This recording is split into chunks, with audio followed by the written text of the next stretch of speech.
na nga dito sa gate ng Senado itong mga Maleta Boys, so 18 Marines para mag-attend dito sa Senate Blue Ribbon Committee hearing. Pinapasok na sila dun sa loob. Sir, 18 Marines. Sir, ito na ba yung 18? Hindi, wala akong idea, sir. Wala kami idea, sir. Wala kami idea, sir. Sir, baba. Sir.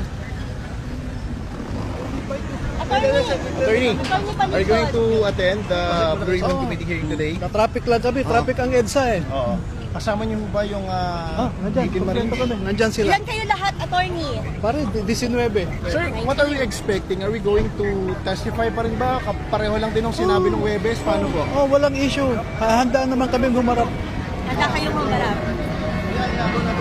So what's gonna happen today, sir? Ano mangyayari? Sir, papasukin mo na, sir. Pasok yan. Attorney, bakit po kayo dumalo? Ano mangyayari? Eh, inimbitahan kami. Opo.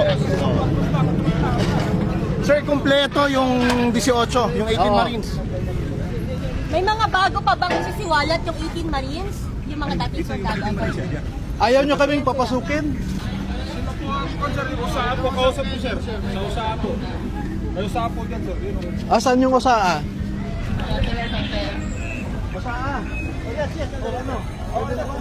Ay, bago mo namin, sir. Papasakyan mo na kayo. So ano yung mga inaasahan natin isisiwalat ngayong araw na ito sa Blue Ribbon Committee? Hindi, sasagot kami kung anong tanong nila.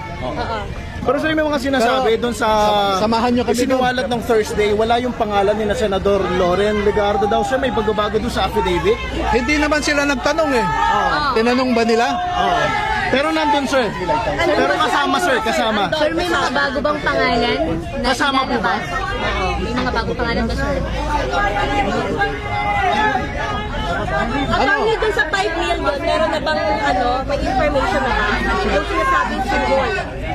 Naku, kung galing kay Matibag, kasinungalingan yan. Hindi pa ba kayo natuto kay Matibag? Pero sino yung sinasabing isang Marines na parinasyon nung Ate, ituro niya kung sino. Attorney, your reaction doon may second batch daw.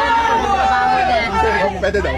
Attorney, ano mangyayari? Magkakarap ng mga kasama Senator Melvin Matibag, attorney. Sir, may second batch pa daw ng mga Marines lalabas. Tama, sir?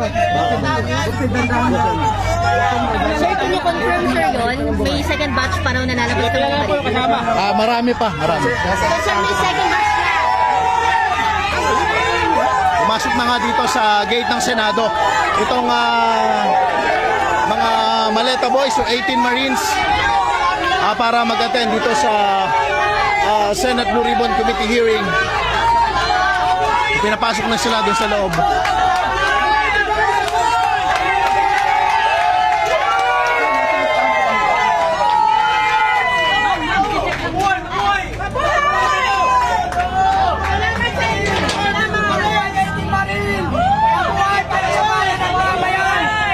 Para sa bayan at mamamayan!